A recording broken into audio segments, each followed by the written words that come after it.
Aterrizado al proyecto de construcción, en la lección del contenido de hoy se abordará la planeación del proyecto, el alcance que éste tiene, alineado a un proyecto de construcción. En la fase de gestión del alcance del proyecto, se plantea y se establecen los métodos para cumplir el proyecto. Es en la gestión del alcance donde se distribuyen las actividades y los responsables, es decir, quienes de ellos participarán o ejecutarán o coordinarán o revisarán o autorizarán las actividades. En esta tabla se explica a través de símbolos de letras qué responsabilidad tiene cada uno de los principales actores en el desarrollo del proyecto. E sería aquellos que le ejecutan, P aquellos que participan, C aquellos que coordinan, R los que revisan y A los que autorizan. Entonces, si hablamos acerca del gerente general, podríamos decir que él participa en establecer los objetivos del proyecto, él revisa los requisitos y características del producto o servicio y también revisa los criterios de aceptación del producto del proyecto. Es necesario que pongas una pausa al video y que puedas analizar las otras responsabilidades que tiene el gerente de desarrollo del proyecto, el gerente del proyecto, el ingeniero residente que está más de cerca, directo en el proyecto, y los consultores del proyecto. La gestión de alcance tiene como objetivo establecer los lineamientos para completar las plantillas nombradas de todos los insumos necesarios para la planificación del proyecto. Es decir, que el objetivo está en poder recopilar todos aquellos formatos necesarios y elementos bases para la planificación del proyecto. El recopilar los insumos para la gestión del alcance tiene un ámbito de exigencia obligatoria, ya que con esos elementos se puede dar la organización de la construcción y se establece luego la gestión de alcance determinado, la gestión de tiempo y la gestión de costo. Los insumos o elementos necesarios son la lista de requisitos, el acta de constitución, el enunciado del alcance, la estructura del desglose de trabajo, la plantilla de ese desglose de trabajo, órdenes de cambio y acta de entrega del proyecto. Como paso número 1 es proceder a completar el acta de constitución del proyecto, la cual debe ser aprobada y firmada por el presidente, el gerente general de la organización o empresa o contratista, ¿verdad? O dueño, y el director del proyecto específico. Como ejemplo de una acta de constitución de proyecto, podemos observar que tiene el proyecto, el nombre del proyecto, la fecha en que se está abriendo, la justificación del proyecto o el propósito, los objetivos del proyecto de manera específica, la descripción del proyecto, en qué consta, ¿verdad? El proyecto en sí. También se menciona la descripción del proyecto, los metros cuadrados, el área, la cobertura que tiene el proyecto en esa descripción. Además se menciona los entregables, es decir, qué elementos, los elementos que se van a entregar en este caso son unidades de vivienda, un condominio, entonces se especifica casa club, elementos de jardinería, etcétera. Al ser otro tipo de proyecto se especificaría que es un edificio, una vivienda, área de jardinería, área de andén, depende del elemento que sea.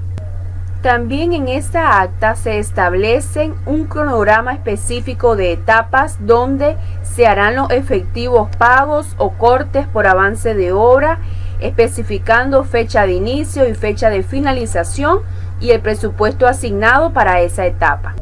En la parte final se especifican los involucrados en el proyecto de construcción y se especifica el puesto que tiene en la empresa de donde provienen constructora, el rol que desempeñan e información de contacto, y se firma por el propietario, gerente general y desarrollo del proyecto. Luego de tener el formato de acta constitutiva, detallando, ¿verdad?, los elementos preliminares, aunque todavía no sea firmada, se debe de empezar entonces a crear el enunciado del alcance del proyecto.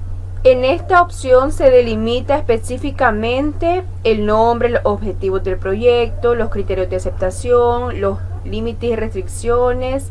Incluso se organiza los responsables que van a estar directamente con el proyecto, los hitos del cronograma, es decir, las etapas de cortes, los cortes que existan, ¿verdad?, en el proceso del cronograma. Ahí se establecen como hitos la estructura de desglose del trabajo inicial, que la vamos a ver más adelante, y la estimación de costos de orden de magnitud, es decir, las unidades del costo estimado. También la estimación de los costos, es decir, las unidades del costo estimado del proyecto.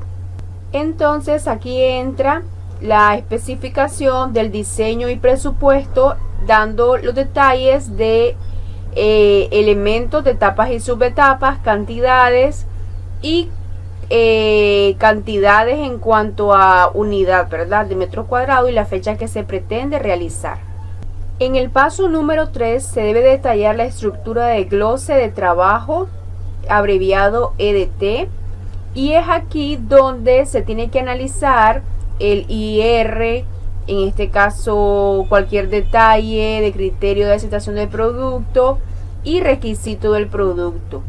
Para el desglose de trabajo se necesita realizar una tabla de elementos, ¿verdad?, de entradas, de herramientas técnicas, es decir, de personas que van a estar alrededor del cumplimiento de esas descripciones generales del alcance y las salidas.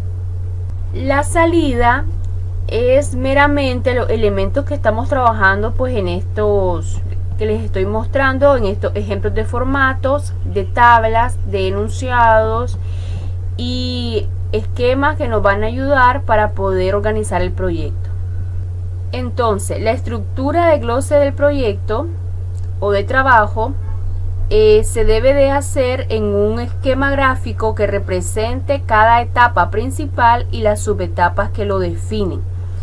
En este caso se hicieron 6 etapas principales, las cuales albergan desde la construcción de obras preliminares, pasando por la construcción de obra gris, luego la instalación de acabados, la instalación de sistema electromecánico, instalaciones especiales, la construcción de las obras comunes o exteriores y la construcción de las obras de infraestructura, es decir, hasta la entrega total del proyecto.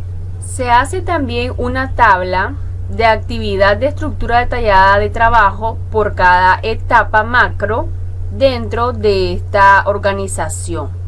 Esta tabla nos recuerda o se parece bastante a la tabla de costo unitario, donde se plasmaba información detallada, información de tiempo y costo también. El formato de orden de cambio puede ser como lo hemos visto en clases anteriores o puede ser con este tipo de formato, donde especifica detalladamente el cambio que se da en la construcción. Un ejemplo, si fuera el cambio del tipo de techo a última hora por el cliente, debería plasmarse entonces ese cambio de la estructura de techo, del presupuesto, de la descripción de trabajo incluido y la justificación del orden de cambio, y obviamente aprobados por toda la red desde el propietario hasta el supervisor, el gerente del proyecto y el residente de la obra. Se debe de hacer el formato del acta de entrega final, que es la que entregamos y al cliente, haciendo constar que ya está terminado el proyecto y que se entrega en sus manos de acuerdo al tipo de contrato que se ha especificado, y en esta acta se anexa los elementos pendientes o aceptados entregados. Estos elementos se han atendido y plasmado para el conocimiento de cada uno y que podamos tener listos todos estos formatos, estas estructuras para la planificación de la obra en el proyecto.